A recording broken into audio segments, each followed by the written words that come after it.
anyone have any questions or comments about what I've talked about so far this morning? Yes? When you're talking about stage 7 and other things start to come up, you're not truly one-pointed at that point, right? Because you're aware of the breath and these other things come up. Well, in stage 7, single-pointedness continues to be refined. So it's not that there's one particular point. Say, okay, you're single-pointed there, because in the 7th stage, we say you're single-pointed because you're dramatically more exclusive in your focus than you have been up to that time. And then that just continues to be more refined as you go along. But it's not, short of being in a kind of trance, some yogis can go into a trance and be buried in a box underground or something like that. And actually that's, that kind of absorption is also called nirodha samapatti, or cessation absorption in the Pali tradition. There you're so single-pointed that you're absolutely oblivious to anything else. But everywhere in between,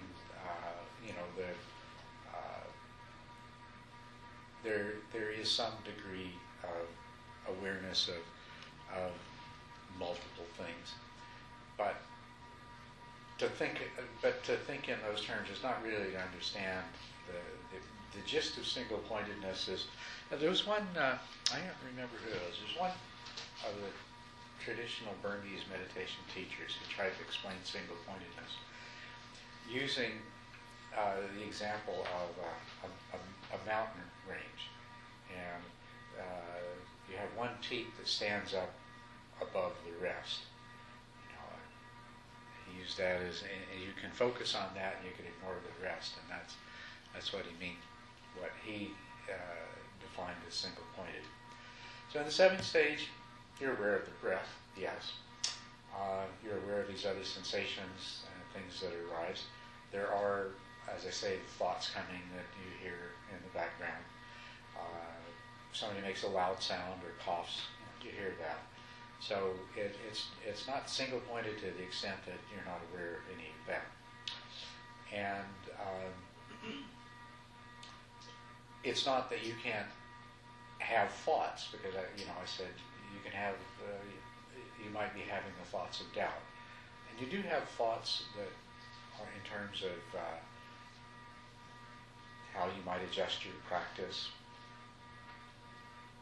So there are thoughts taking place that aren't just in the distance. They're actually guiding your behavior, influencing the way that you direct your attention, making decisions, for example, whether maybe you think it's appropriate to make some change in your practice.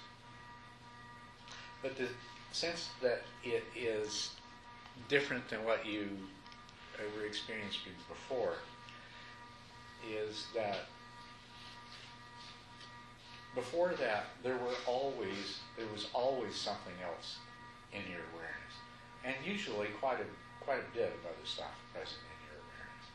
So that in the 6th stage, where we would say a person is working to achieve single-pointedness, but they haven't achieved it yet, they are aware of a variety of body sensations and sounds and thoughts, almost continuous thought of some kind or another, even though it's in the periphery of their awareness.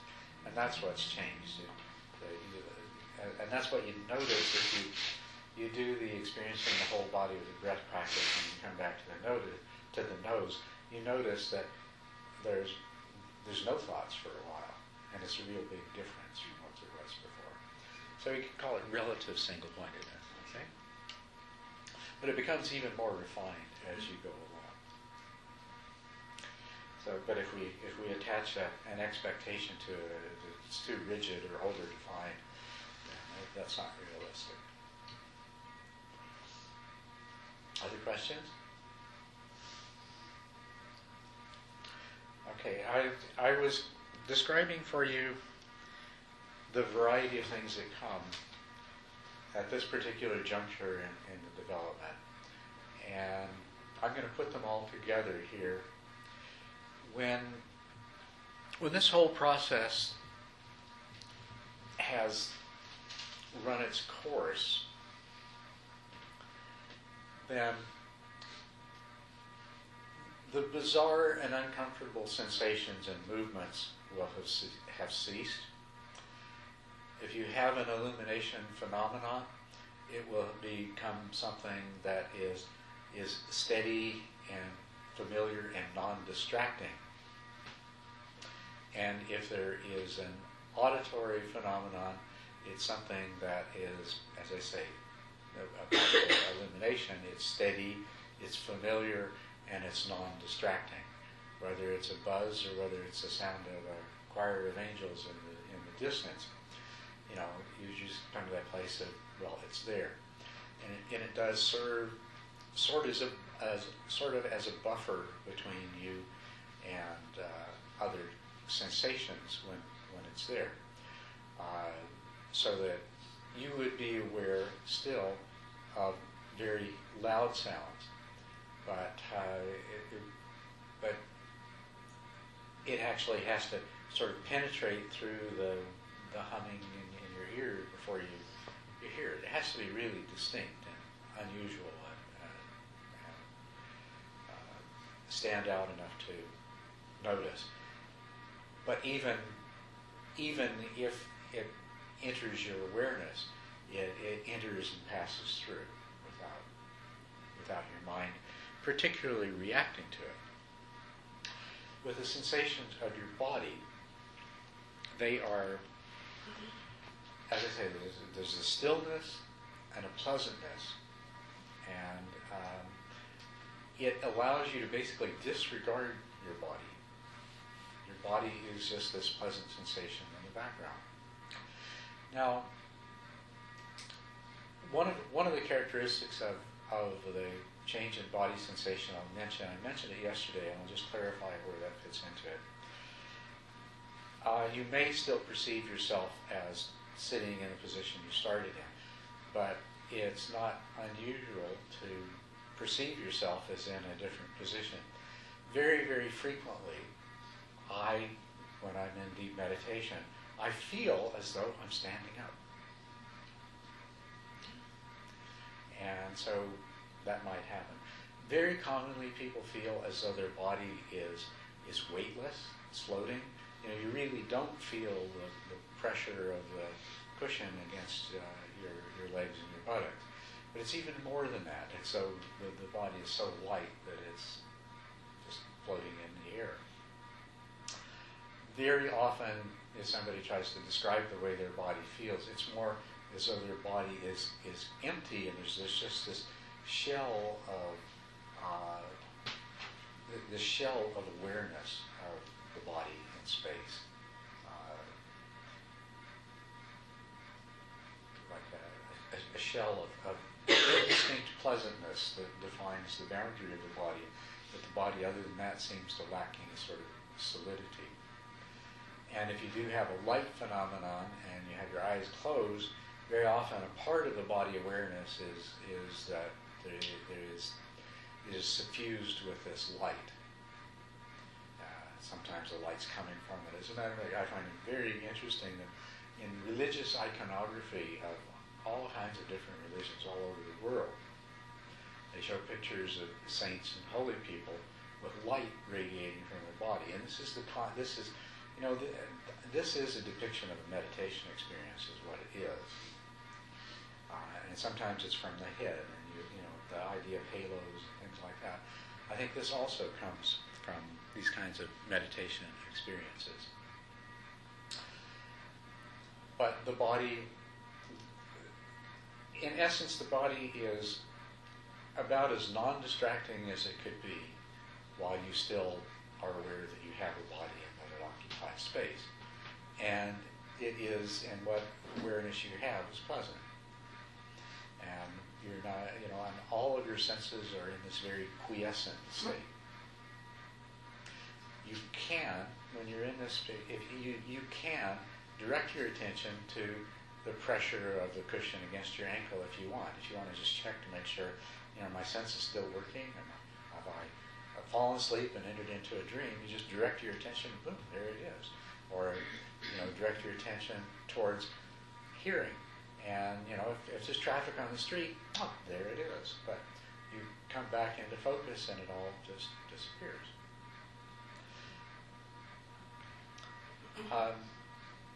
The mental part of this is very interesting because your mind enters into a state of joy, and that's accompanied by a feeling of happiness. And I want to explain to you what I mean by a state of joy.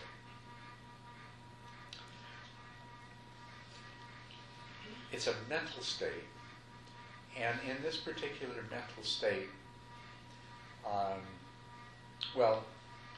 you've all experienced a state of joy. Some things that happen that have put you into a state of joy. When you're in a joyful state of mind, you will selectively attend to those things in your environment, those phenomena, which are beautiful, attractive, interesting. So it has a very strong effect, very powerful effect on the way, what you attend to. When you have been joyful, you can't help but notice the flowers, and the sky is so beautiful today, and the green of the grass is just so lush, and the color of the trees, and the sound of the birds, and things like that. Anything that you would normally experience as pleasant, you experience more so.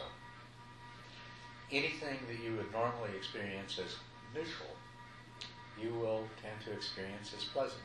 I mean, normally, breathing in, breathing out, it's kind of a so what thing, but when you are in a state of joy, it just feels so good just to be breathing. Even the sound of the traffic, lovely. When you experience meditation joy in a meditation hall, and the meditator next to you cough, your reaction is, oh, how nice.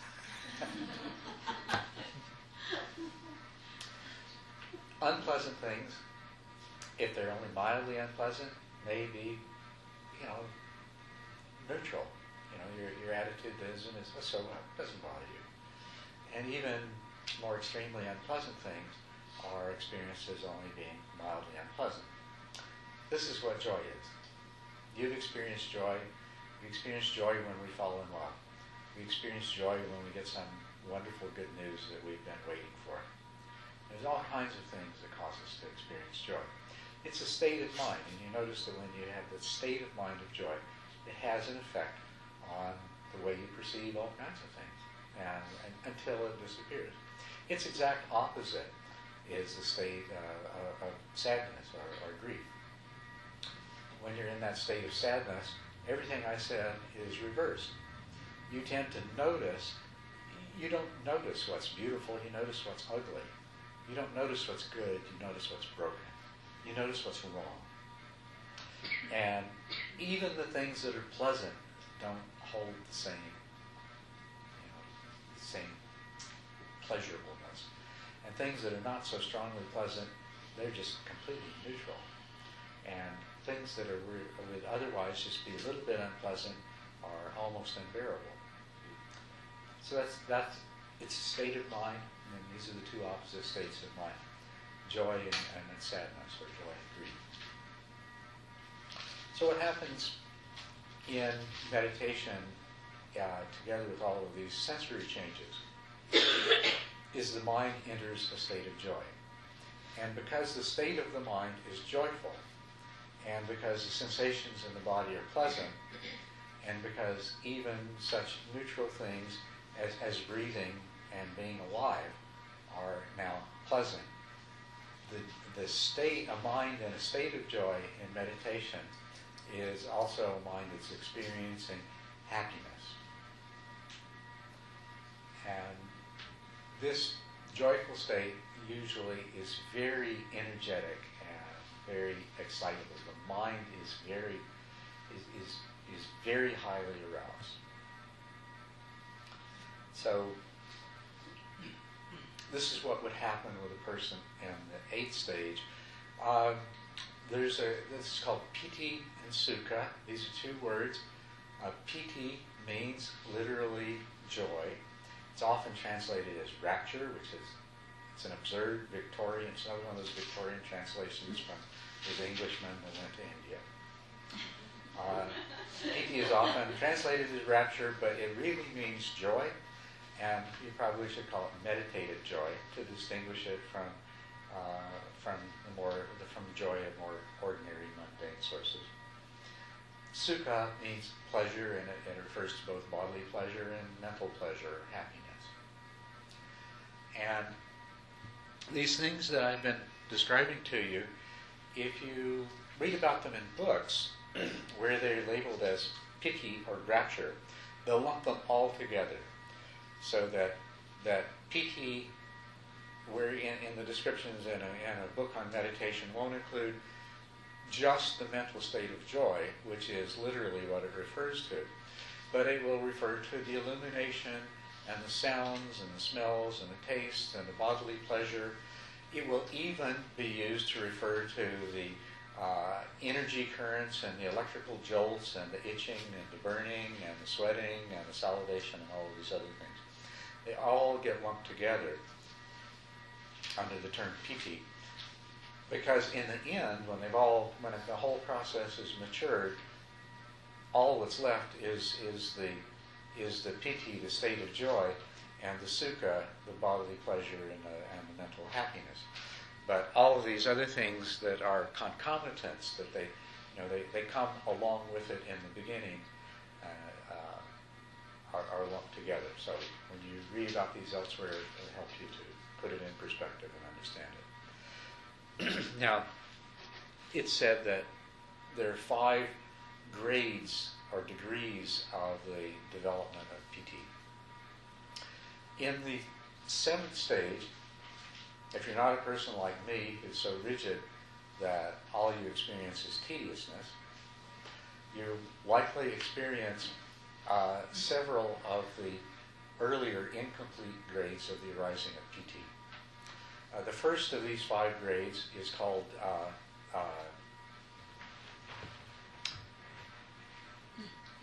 what's it called? It's minor.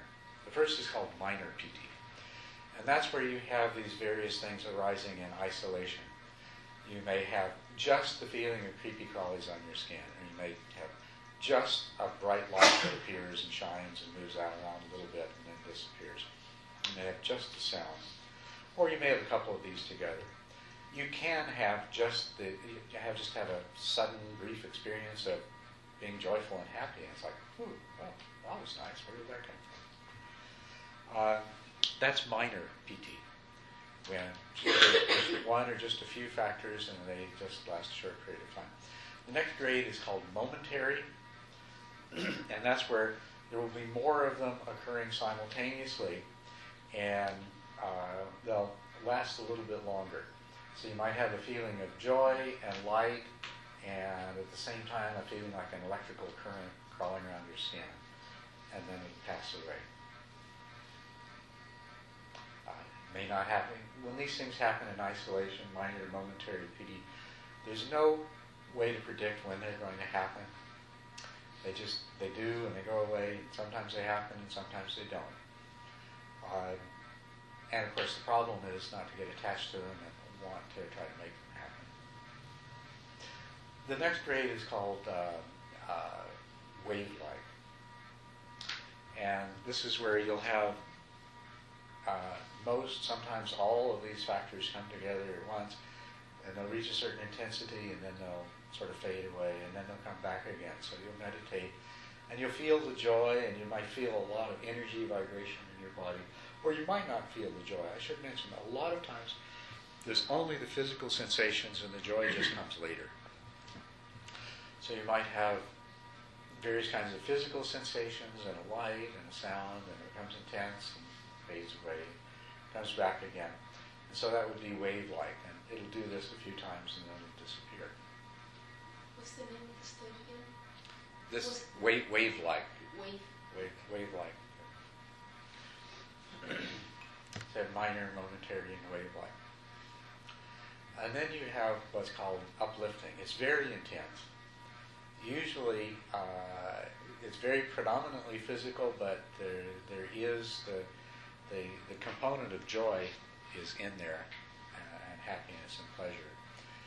And you're just suddenly overwhelmed by this just huge, wonderful sensation of, your body feels like it just lifts up off the cushion. And there's exaggerated stories about this, yogis that claim that they have uplifting pity and they rise 2 feet off the cushion and everybody in the room attests that it's true that they did. They just floated there in midair.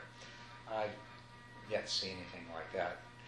But it feels like the body, there is the lightness, and the feeling is that you're floating, and the sensation of pleasure is very strong. The final stage is the fully developed, completed piti, and all of these other extraneous things tend to fall away. And the completed stage of piti, which you won't really experience, or you won't experience for more than a brief period of time, until you are able to sustain effortless concentration for a period. And that's the one I described a little while ago, where you have the joy and the happiness, the pleasure in the body. Your senses are, as you would say, pacified. When in the visual sense, there's no longer any internal visual imagery arising, because there's just this inner light. In the auditory sense, you don't hear external things because there's just this internal sound. And in the body sense, you have, as I say, this sense of the body's presence in space, and it's pleasant and it's very still, but it's very seems light and insubstantial, and they seem to be the source of this light. They're you have a light body. Sitting there in a light body, in a very lightweight light body.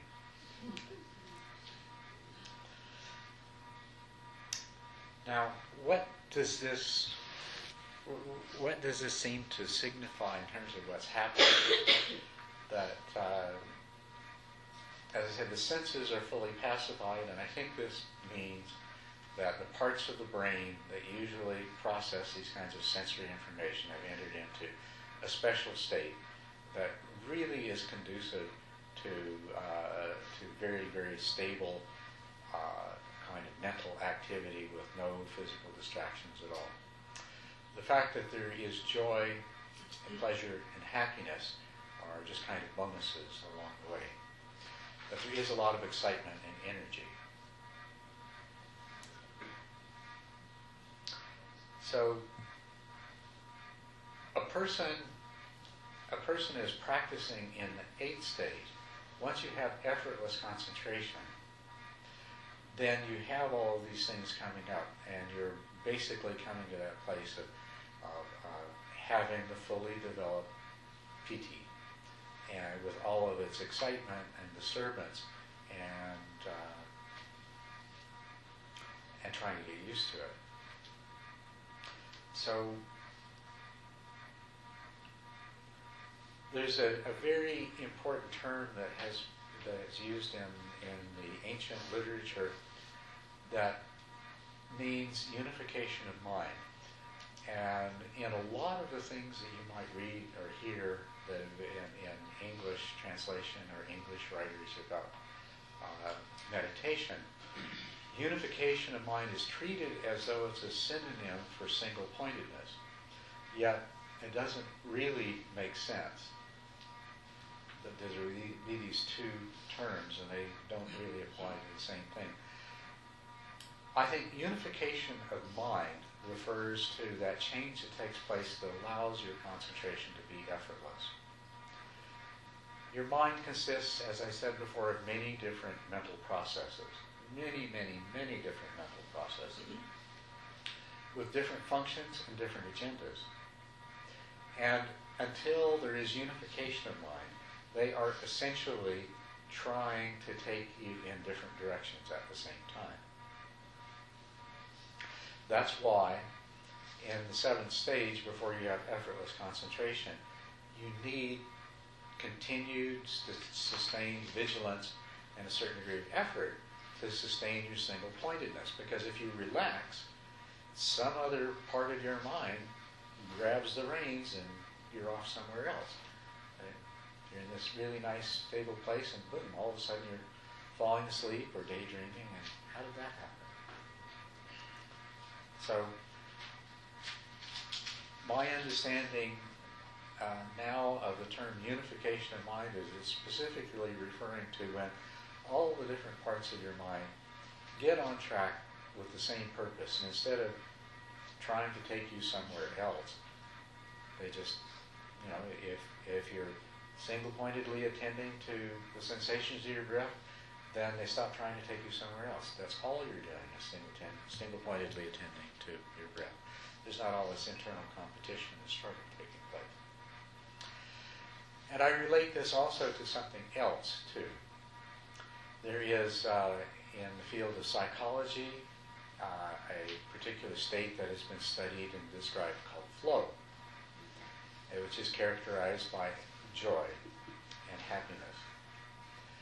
And if you read the descriptions of flow in the psychological literature and the textbooks, if you took them out of their context, and actually I have paragraphs that I've done that. Just take this paragraph out of a book on flow, and by itself read it to somebody who is familiar with meditation. They say, oh, that's a description of, so what is this? Oh, that's a description of Piti Sukha. Yeah, because it seems to be. But what flow refers to is the fact that we've all experienced it when we become very absorbed in some activity that we enjoy, that we enter into a very happy state. We are oblivious to pretty much everything else. Right? You all know what this is like. And flow has been studied in all kinds of people. Some people, it's very common among surgeons.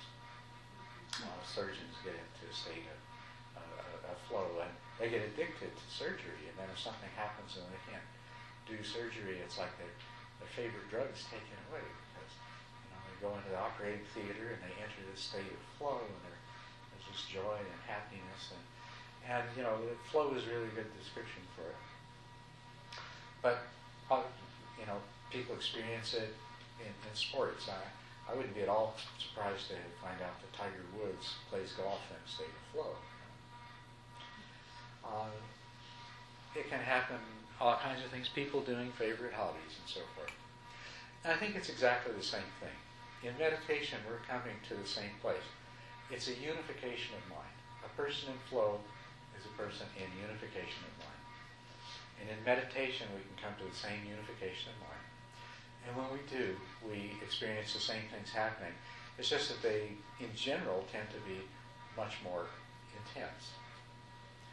And so this then, go back to the question of, so what's the value of developing single-pointed concentration on something like the breath? It is, first of all, to arrive at this unification of mind, at this state of effortlessness that gives rise to a kind of meditative flow. Maybe that's what we should call piti, is meditative flow.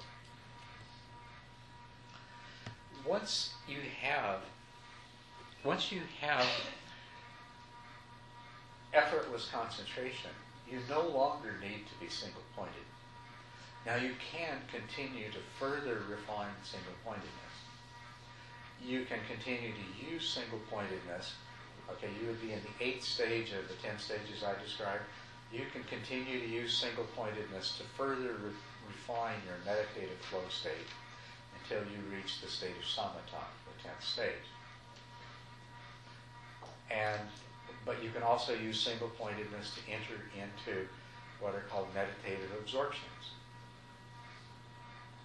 But you don't need to remain single-pointed at all.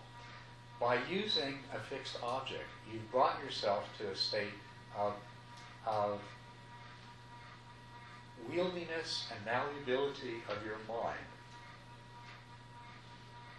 a state of mental stability that you can do just about anything you want with your mind. And so you could choose not to continue to be single-pointed at this point. When you have effortless concentration, you can develop a very expanded open awareness that allows you to just let anything that comes along, any sensation, any thought, pass through your mind. And you can regulate the stream of that. It doesn't mean opening yourself up to the floodgates of everyday thoughts and sensation, but you can just open yourself up to letting thoughts and sensations flow through your mind at a more gentle pace and investigate them as they do so. Your concentration can be mobile. Instead of single-pointed concentration, when you have effortlessness, you can practice what is called kanika or momentary concentration, which means that your concentration is only resting very briefly on any one thing. It's very mobile, so it can move from this to this to this. But the important thing is, however brief the period that you're resting on one particular thing, you're totally engaged with it. You can use this kind of concentration to investigate the processes that take place in your mind. The Buddha described a process called the links of dependent origination, which describes what's happening in our mind moment by moment. And you can actually follow that process link by link when you have this kind of concentration. You can examine the arising and passing away of phenomena, either sensation or mental objects. And you can follow that arising and passing away very closely. You can begin to investigate what lies in the space between two objects of consciousness, between when one passes away and before the next one arises. So the capacity that you have when you achieve effortless concentration is great, and at this point you can take up a variety of different practices. The other thing that you can do, though, is you've almost achieved what's called the state of the unsurpassable mind, which would be the 10th state, the samatha state. So you're in the 8th stage, you have effortless concentration, you have a lot of energy and excitement and disturbance of the mind because the piti is still too strong. But you can go ahead and continue to practice with the piti single-pointedly and let that intensity die away. And this would be the 9th stage of the practice, where you keep allowing it to, you enter that state of meditative flow where the piti is very intense, and you familiarize yourself with it, you bring the mind to stop reacting to it, and you just let it be. And you allow yourself to develop more and more tranquility and equanimity, because that's what's present in the 10th stage that isn't present in the 8th and 9th stages. And so the intensity of the piti and the sukha subside. They don't disappear, but they subside, and the agitation that they produce disappears, and instead there's tranquility and equanimity. And then, of course, from the state of samatha, anything that you could have done from the state of effortless concentration, you can obviously do even better from the state of samatha. So, just looking at this latter part of the process, and just to review what we're doing, we get to that place where we have directed and sustained attention, well developed, and very powerful mindful awareness, but we've still got a constant stream of other activity taking place in our mind. So then we move towards quietening that down, bringing our focus in much more closely, and then having done that, we come to this place of effortlessness. kind of along the side, we get all the piti sukha and other things. And we actually have to work our way through those. But at the end of the process, what we're left with is this incredible ability to direct and control our concentration. This very, very powerful mindful awareness. A mind that is extremely resilient because it's in a state of joy. And that has profound tranquility and equanimity.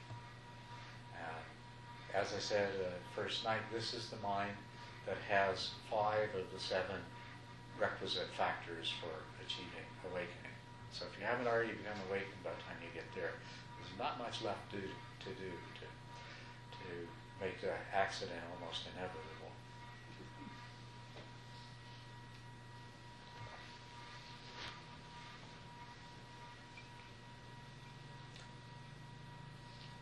Back to what I was talking about the first night of context, maybe this helps you to see how this 10-stage process really is a kind of base context for just about any other practice you've ever seen or heard of or know about. Yes? This is not one more practice to choose from amongst all of the others.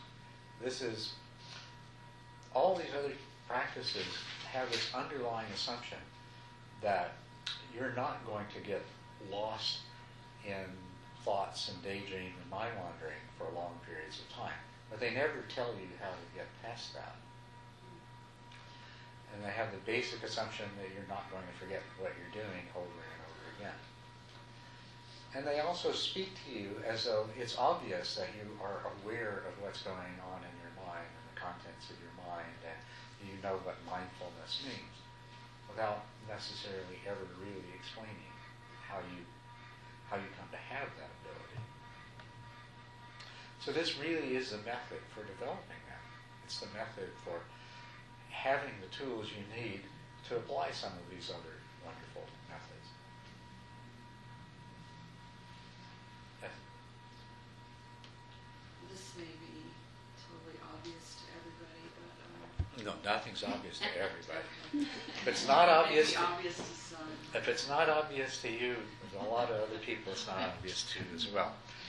So, my training is really from the Mahayana lineage, and so basically everything that we do, like our goal is to,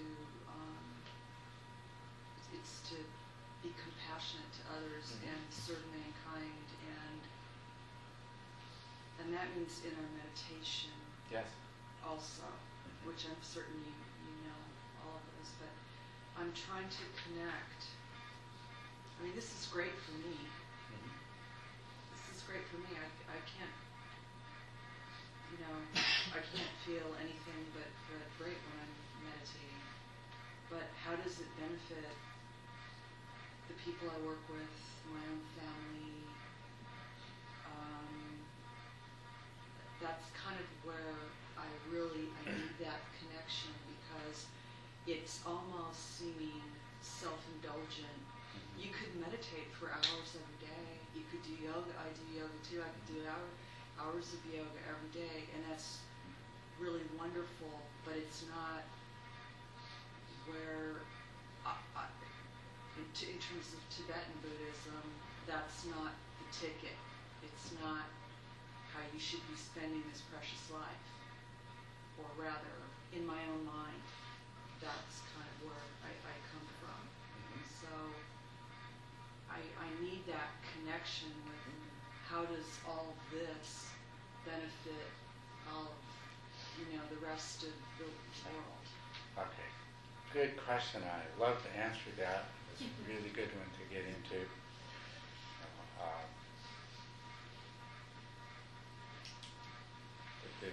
The short answer is this is the best thing you can do for everybody else in the world. But let's put that together. To get from here, being a self-cherishing worldling, to being a bodhisattva or a Buddha who can bring all beings to the place of being free from suffering and having the same kind of wisdom. It's like going from here to Chicago. And we're looking at only one part. When we're looking at the meditation, we're looking at only one part. Like, it may be the engine and transmission, but an engine and transmission by itself is never going to get you from Tucson to Chicago. You need the body and the chassis and the wheels and the brakes and everything else. But the other is true too. If all you had was the chassis and the wheels and the body of the car and you didn't have an engine and transmission, and you wanted to get from here to there, you'd have to push it, and you'd probably never make it. So the meditation practice is one part, but there is a lot more to it than that. If all you did was meditation practice, then you're not going to achieve the Mahayana ideal. But as a matter of fact, you're not even going to succeed in the meditation practice. You won't get past probably the 6th stage, 7th stage at most.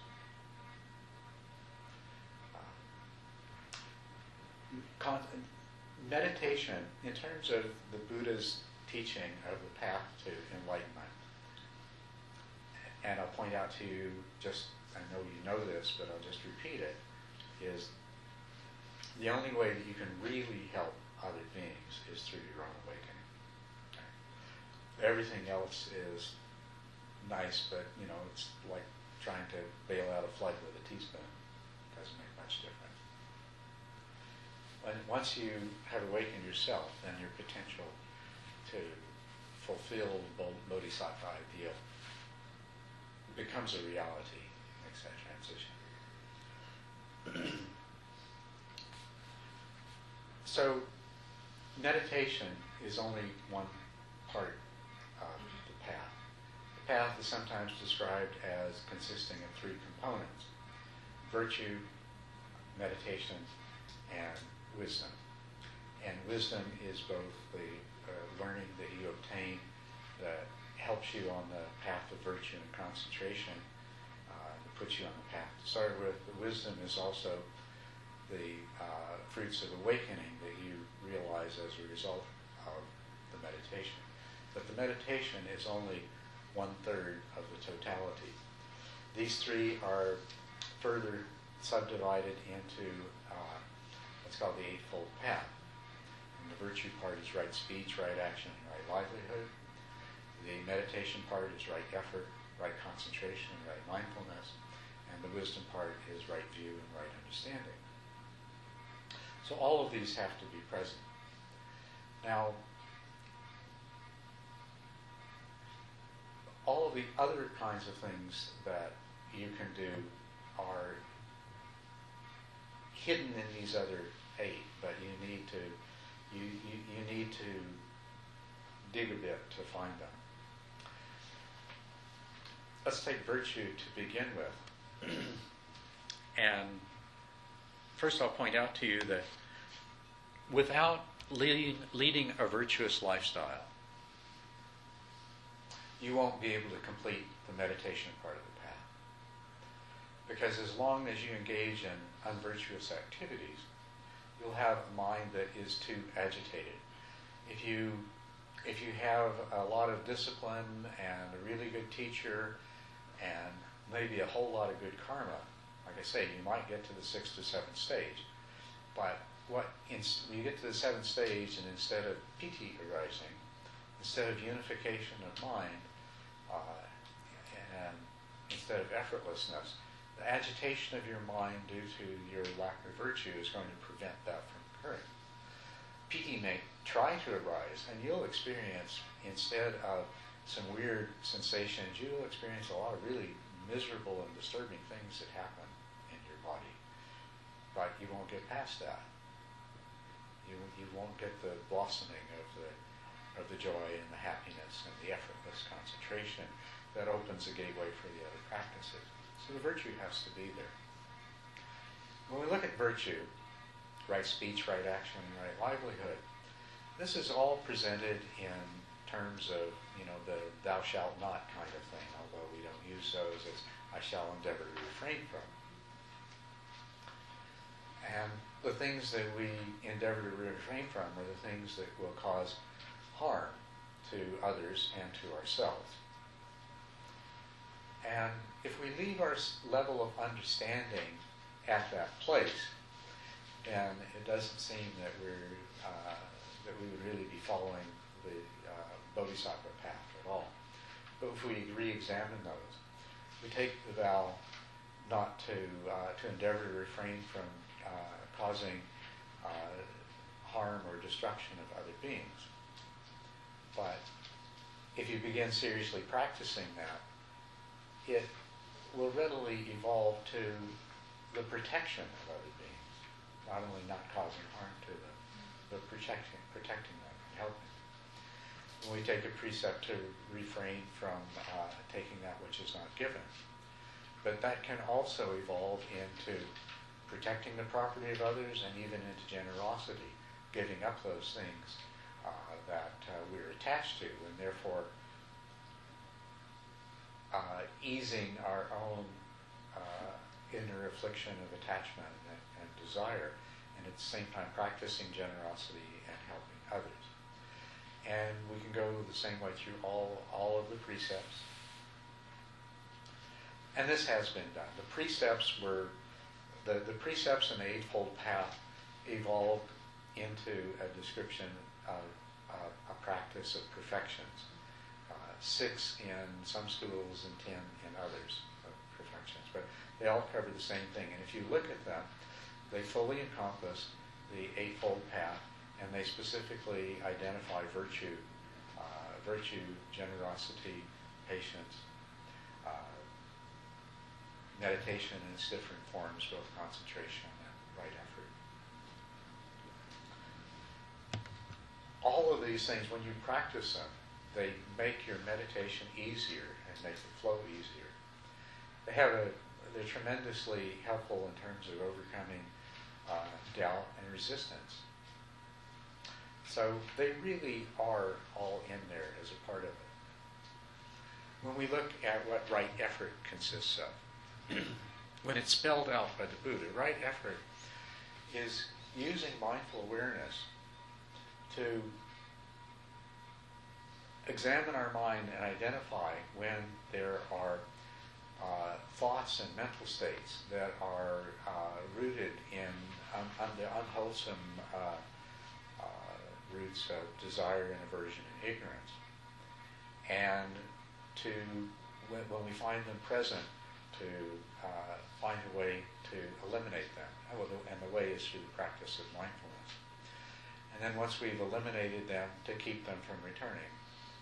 And likewise, when wholesome, desirable mental states that are rooted in generosity and loving kindness and wisdom arise, to cultivate and sustain those mental states, and when they're not arisen, to bring them into being. And so, if you're living in that way, if you're practicing right effort in the world, and you're practicing the path of the Bodhisattva, and the Buddha grouped right effort together with right concentration and right mindfulness, and they are all collectively referred to as the division of meditation or concentration.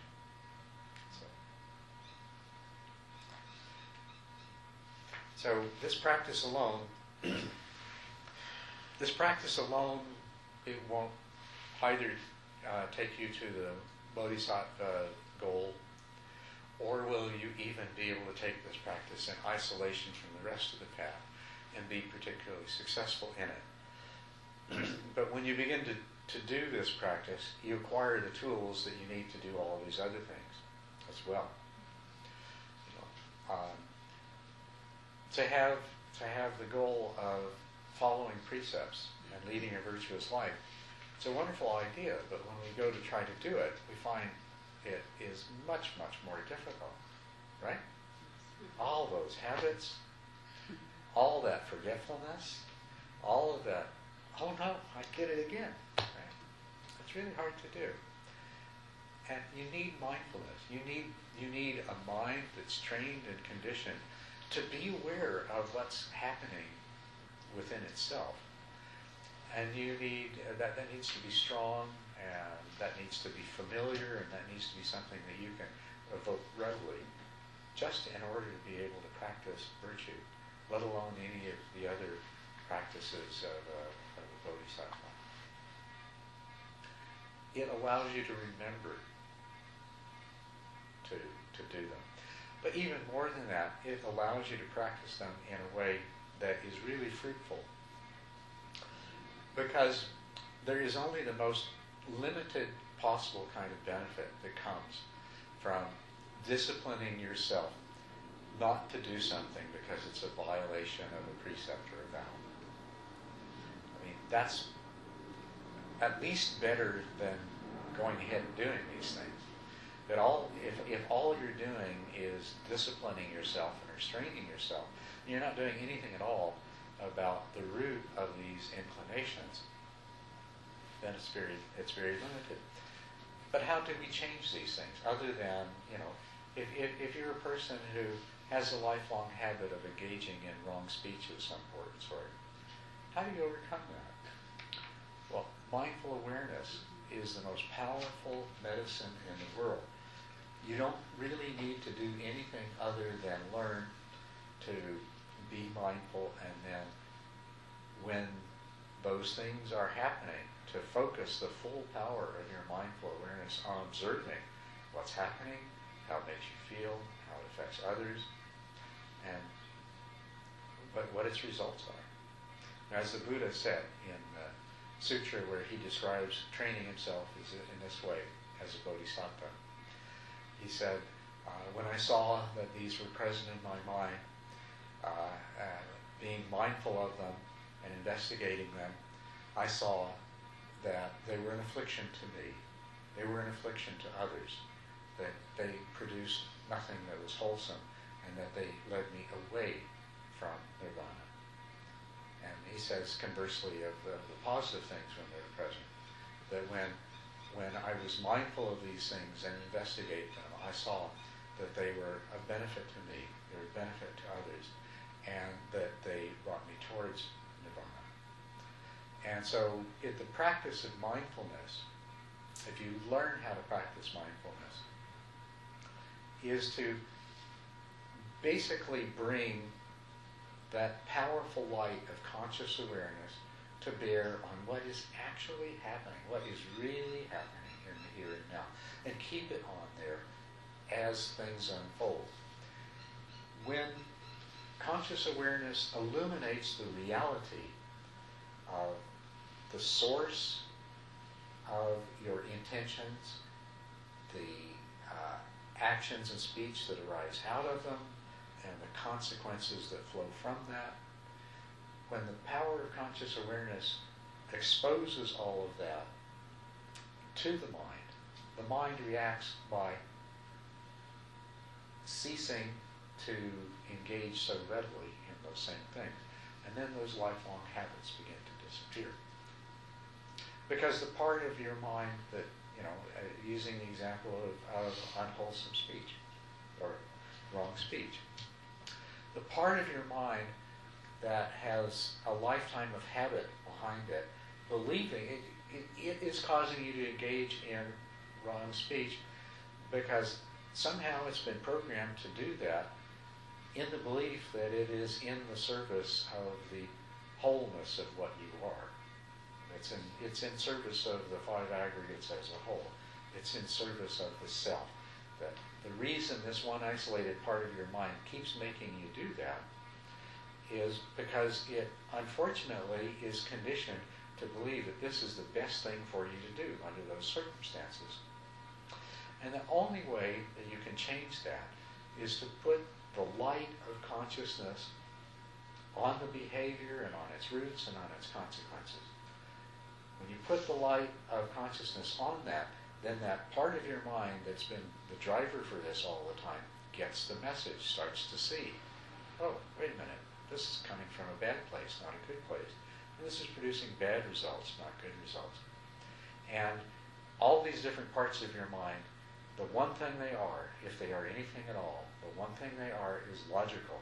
So if you can only give them the right information, they'll draw the right conclusions and they'll modify the way they react. So this is how mindfulness, the cultivation of mindfulness and the practice of mindfulness in your life can help you to overcome all of these different obstructions and hindrances and afflictions.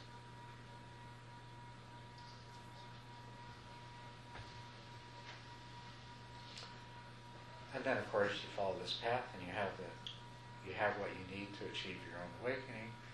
You understand the way reality is, and until then, you're what we might almost call it a make-believe bodhisattva. You know, you'd really like to be a person who's really doing things out of compassion for other beings, but it's all kind of an act that you're playing. But you see, what we call awakening is when your mind stops its storytelling, fabricating activity for long enough that once again the light of conscious awareness reveals something to it, but this time it's revealing to it the truth of the way things really are. And you come out of that experience realizing that there really is no difference between you and anyone else, and therefore compassion is the natural, in a way, in a sense, it's the only feasible way to function. So then you're a true bodhisattva, because you know the truth, and then you're doing the only thing that you could do.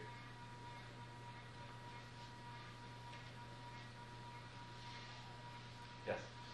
Can you talk about the stages of awakening? Yes, I could. It's 3 minutes to noon. How about we talk about the stages of awakening after lunch? Okay? When your stomachs are full and you're nodding off.